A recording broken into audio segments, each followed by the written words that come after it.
Ambassador, thank you very much for being here with us. So we're at the 76th day from the beginning of the war and the Russian invasion in Ukraine. And we heard the EU Council President Charles Michel that warned that badly needed supplies are stuck because the port of Odessa has been hit by missile strikes. So what is the situation there?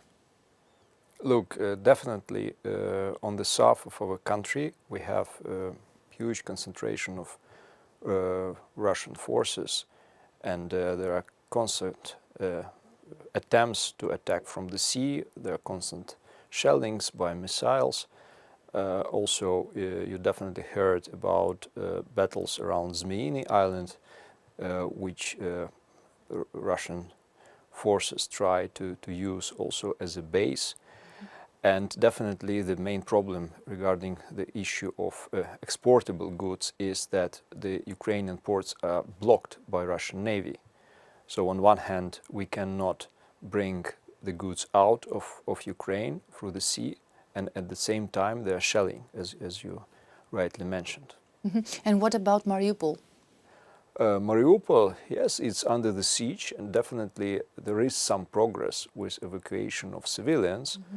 But we are not there yet, and our army defending Mariupol, and it's not only about civilians, it's also about saving a life of our warriors. It's also about bringing them out of Mariupol. But how risky is that Putin manages to exclude Ukraine from the Black Sea? Well, it is definitely risky for the food security, and one of the main points during this visit of Charles Michel to Odessa was to show that it is Russia blocking Ukrainian exports. It's not Ukraine unwilling to bring food to the markets, and that's why we are looking for alternative routes. But how close is he is Putin to block Ukraine from the Black Sea, also in the long term? Look, for a time being, a few ports, basically all Ukrainian ports are blocked because of the Russian Navy. So the Odessa as a city, so it's functional, it's shelled, but it is protected for a time being. But definitely our fleet is not operational now. So this is a big problem now. So as soon as Russian Navy is there blocking Ukrainian ports, we will have this problem, and we will have to look for alternative routes. So as long as the war is ongoing, the EU and the allies are steadily sending weapons to Ukraine. Are you satisfied with that? Is it enough? Look, indeed, EU is doing a lot. This package of support worth 1.5 billion euro was delivered, and it's a huge possibility for and stimulus also for member states to supply Ukraine with weapon. And what is important, member states, they send weapon and then they compensate if they want from this fund, and they don't need to wait for the clearance of the this supply before they provide Ukrainian with the weapon. This is a very important element. So there is no delay in time. So there is no. You say that it's enough. We are satisfied with what they are doing at the moment. Look, it's not enough. Definitely we need more weapon, and it's not only about EU, it's about other partners. But what we are satisfied with is approach of the EU. It's a huge financial support we are getting, and also it's a huge consolidation of efforts of basically many member states in that regard. So, Ambassador, is there any hope that a peace resolution is anywhere closer? Look, it depends on many factors. What is important now? It's to stop fire, it's to stop violence. It's a first important step. And then we will see where we are. Definitely Ukraine wants peace, and Ukraine defending itself with assistance of international community. But as I said, first of all, to stop shooting. But there are some leaders, including the French President Emmanuel Macron, that still keeps the channels of communication open with Putin. Do you see any hope there? Channels of communication should be open, and definitely we appreciate those efforts, but we do not overestimate such a possibility. So the main thing for us is to defend ourselves, is to consolidate international support, weapons, financial support, sanctions pressure, diplomatic isolation of Russia, which should push Russia into the solution to stop shooting. But what are the Ukrainian red lines? What would you put on the negotiating table? Look, Ukraine cannot compromise on its sovereignty, on its territorial integrity, and those red lines, they have been very clearly communicated by our leadership. So it is Ukraine defending, and Russia is aggressor.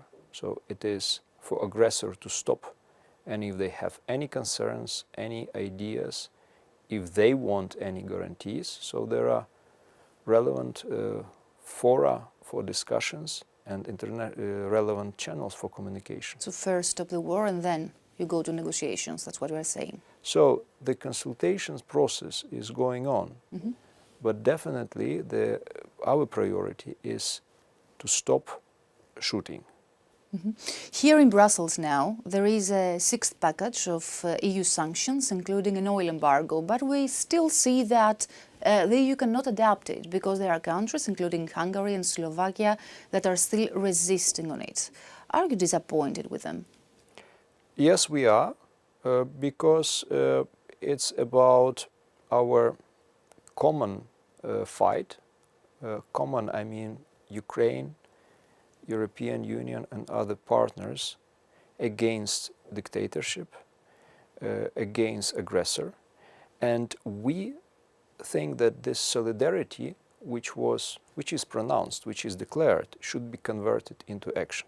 So far, European Union has been quite united on sanctions, and we hope that this situation, this crisis on the oil embargo, will be overcome. We understand that President of the European Commission herself is working hard to make it happen, but once again, we expect that decision makers in Hungary, in other countries, they are human. They are humans. They understand what is going on in Ukraine. They themselves, they could see the level of atrocities around Kiev and in other cities. So in order to stop Russia, I think EU member states, they should be also ready for certain sacrifices, including economic sacrifices. But what would you tell the Hungarian Prime Minister? And are there any ways that you can put pressure on him? We rely on the decision-making process here in the European Union.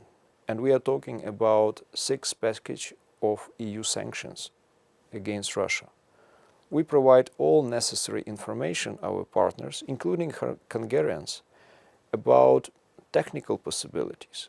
If they have technical issues to discuss, they need to be dealt with, alternative solution proposed, and decision taken. But what we would like to avoid is blocking this decision for any other, including political reasons. This is very important for us. So what is your message to Viktor Orban and, of course, his friends, the other leaders that are close to him and resisting on this package? Message is very clear. There will be no business as usual with Russia. They need to move fast and to also to be very practical and precise what kind of technical solution they need, what kind of help from the European Commission on other member states they need to solve the issue of alternative supplies, and move forward with this package and with the next measures. And we are talking about gas embargo. We think it should be a next step. And what is not less important is to strip Russia of cash, because we heard that this oil embargo, if introduced, and we hope it will happen soon, it will enter into force in a few months, maybe closer to the end of the year, which means that Russia, for this period, will continue receiving huge money from the EU, and we are talking about, I don't know, 700-800 million per day.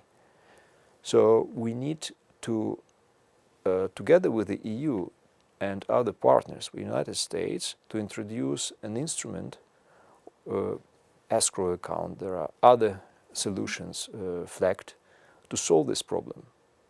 So sanctions are not effective as you describe right now? They're effective, and each package of sanctions, it adds the pressure, but it's not enough. So EU should move forward.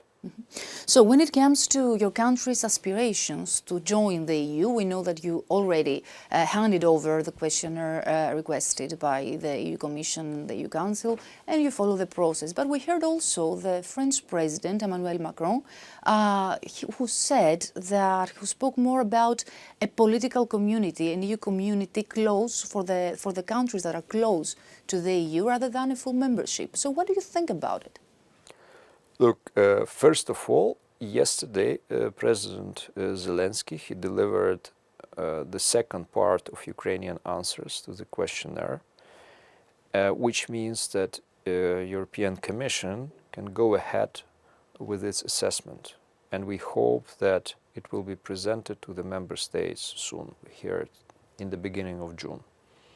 And we expect that next EU summit will take up the issue and will consider the possibility to grant EU with a candidate status. And we are living in a certain political and also legal reality. So we follow the rules, we follow the procedure, and we hope that EU will do the same. Mr. Macron is a president of very important EU member states, presiding in the Council, and definitely those suggestions, they need to be studied very carefully.